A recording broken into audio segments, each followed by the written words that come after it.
Em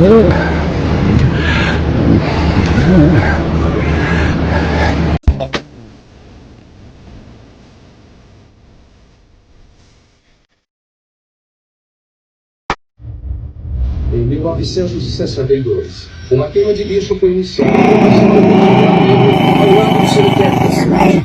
Eles queriam limpar o aterro e colocar... Dámy a pánové,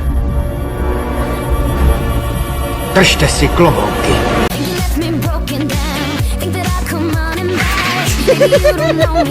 Jmenuji se Daniel Parčes a jsem váš nový spolužák.